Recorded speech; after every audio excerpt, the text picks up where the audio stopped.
Thank you so much for listening to my podcast. I am really excited to launch it, and in this first episode, I will share my own story. I am Sylvie, I am 30 years old, and I live in the Netherlands. And in May 2017, I sustained my concussion and whiplash. I was driving home on my scooter and I bumped into another scooter and I fell on the floor. And I didn't hit my head, so at that moment, I thought I was really lucky. I only hurted my ankle and I was able to go home. And the next day, I felt a little bit weird, but I went to work anyway. And I didn't know what was going on because I didn't fall on my head. So I thought it was only my ankle and I know my neck was hurting. So I thought I just stretched my muscles and that's it. And I went to work for the next 3 days as well. But at work, I couldn't concentrate. I made a lot of mistakes. My eyes were hurting from my computer. I felt upset. I felt confused. And I just didn't know what was happening. I felt something was wrong, but I didn't know what was going on with me. And I couldn't address what it exactly was. So on Friday, I went home early and I told my employer that I wasn't feeling great and that I would rest the whole weekend and that I would be back on Monday. And then on the same day, on Friday, I went to my own doctor and I told him the whole story. And he told me that I was feeling restless, that it could be from the accident, and he gave me some relaxing medication.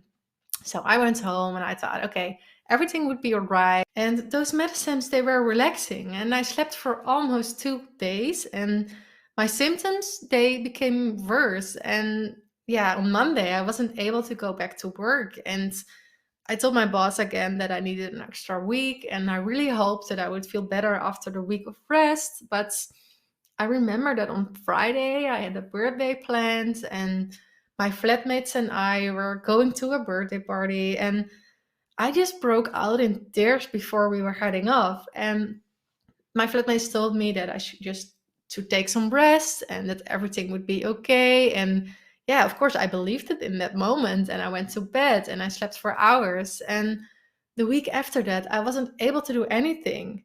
Even those normal daily activities like doing groceries, cooking, reading, cleaning, every normal task was just too much for me, and my head couldn't handle it. I felt really emotional, and I just didn't even know why. I had to cry all the time. And I remember the extra week off ended up becoming a month, and the month then turned into a half a year, and the half a year lasted and became a year. And after that year, I have never gone back to the office again. I loved my job. I loved the people there. And I'm always really ambitious and I felt so useless doing nothing at home. And yeah, during the first year, I didn't know what was going on with me. There was no doctor who ever told me that it could be a concussion.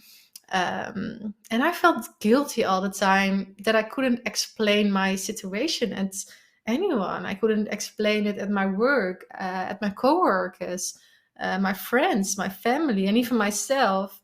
So many times I tried to act like nothing was going on. And yeah, it felt so weird because from the inside, I felt like everything was wrong. And I had a really hard time sleeping. I couldn't concentrate. I felt overwhelmed all the time. I cried a lot, not knowing why. I felt so tired. I got a pressure on my head, like there was this elastic band around my head all the time. And I couldn't read. I couldn't watch any screens. I was really sensitive to sounds and to lights. I had a shortness of breath. I had a pressure on my chest just out of nowhere. I felt really restless. And yeah, during that time, I was home most of the time alone. I couldn't manage to see a lot of people. It was just too much. And yeah, I felt really overwhelmed by everything in a short period of time. And yeah, I wasn't able to go outside the house because I couldn't drive a car. I couldn't use the public transport. I couldn't ride my bike because in Amsterdam it's so busy and there are so many impressions by riding on your bike. And yeah, it was really hard to manage to just go outside in Amsterdam because it can be so busy. And yeah, that first year was a really hard time. And yeah, especially because I didn't know what was going on with me. And I often wondered if I was going to recover. I asked that question almost every day to myself, if I would get better or how and how long it would take. And I just didn't know how to get those answers. And even my doctors didn't know the answers. So it was really hard for me to find out what I needed in my recovery. And I felt really misunderstood by most doctors as well, because I remember the last time when I went to my doctor. I think I've been there for 6 times. And the last time my doctor told me that I had some burnout symptoms or an anxiety disorder. And he didn't want to refer me to a neurologist or something like that, but he only wanted to refer me to a psychologist. And yeah, it felt like all those symptoms were just in my head, but I know my body and I knew it wasn't like this. And I knew that without my symptoms, I wouldn't have those triggers at all. So it freaked me really out because I couldn't get the help from my doctor. So I felt really lost. And yeah, no one could tell me what I needed to do in order to recover. And I just didn't know what to do. Did I need to rest? Should I do some activities? Should I exercise? Or would exercise make it even worse? I felt really lost, not knowing what to do. And yeah, the thing that no one else could tell me that was the hardest thing ever. And yeah, I after almost a year being someone different than before your accident, it was also really hard emotionally. And I've always been a busy person with lots of parties. I went to the gym almost 4 times a week. I worked 5 days, sometimes 6 days a week. I had a really busy social life, and I was always busy, always doing something. And yeah, it was really easy for me. And after that day of my accident, my life changed for 180 degrees. And all those things disappeared. And yeah, the hardest part was not having my normal life and not knowing if I would be able to get it back and how to get this back. And there were some days that I felt a bit better, but yeah, always followed by those setbacks. And in the beginning, those setbacks were there for sometimes for weeks, and it did improve over time. And my setbacks, yeah, aren't there for weeks anymore, but still, I still have them. And yeah, it's really hard to tell to people who don't know you that you don't feel great after a year of recovery. Yeah, it's so hard to explain to others. And yeah, that resulted that I tried to act as normal. And also that part was breaking me up after a year.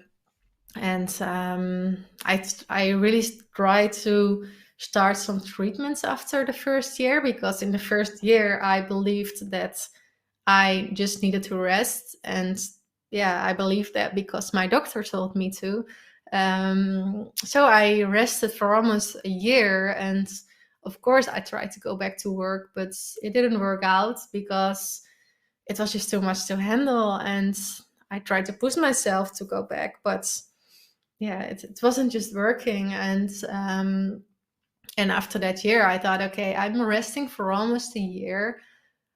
When yeah, when is it enough? When did I rest enough? And I didn't believe anymore that rest would be the solution to everything. So I started looking for treatments after that year, and I tried many things. I what did I try? I tried acupuncture. I tried craniosacral therapy. I went to a physiotherapist. I went to a lot of doctors. I tried many things, neurofeedback.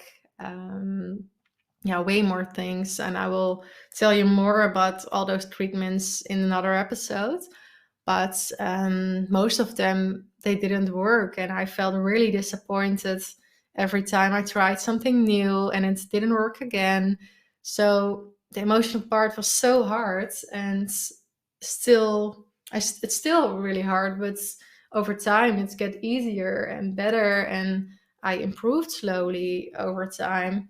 um, and most important is that I learned more from people in a community, like-minded people who have been in the same situation, than from my own doctor. And I really hope that will change one day, that there would be more awareness about this subject. And that's something I really missed in my journey. After 2 years, I started thinking, what am I missing in my journey? And it was the help from professionals, but also from like-minded people who really know how it is to live with those symptoms. And after 2 years, that was the moment when I started to realize, okay, I really want to make like a community for all those people to not feel alone and lost. And that's by that moment I decided, okay, I will create this community, the Concussion Community. And I started this community almost 2 years after this idea popped up in my mind. So I started this community in April 2021. And I'm really excited to see that it's helping people. And that's the reason why I started it. I just don't want anyone to feel that lost and lonely as I did. And I just hope it makes it easier for them to move forward. And I'm really excited that I created this platform with all those classes, courses. I created my own channel.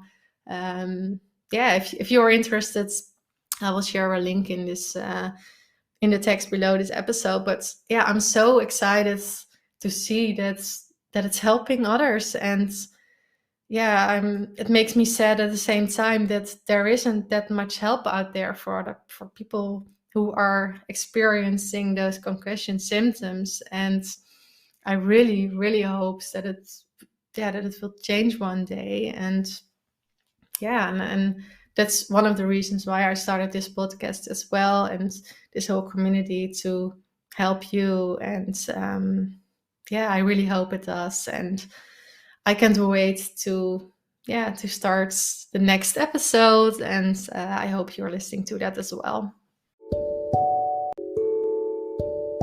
I want to end this podcast by informing you that I added a 1-week free trial for the Concussion Community. So you can just take a look at the tips and tricks I share there in my channel, watch a class or attend a live class. I just hope in this way you can figure out if it's helping you without any risk. So if you don't like it, if it's not helping you, you can cancel within the first week. I assume you are struggling in your journey, because otherwise you didn't listen to this podcast, right? And I get that. I struggled for such a long time and I felt very hopeless. I was in this negative spiral and I wanted to get out of it so badly, but I just didn't know how.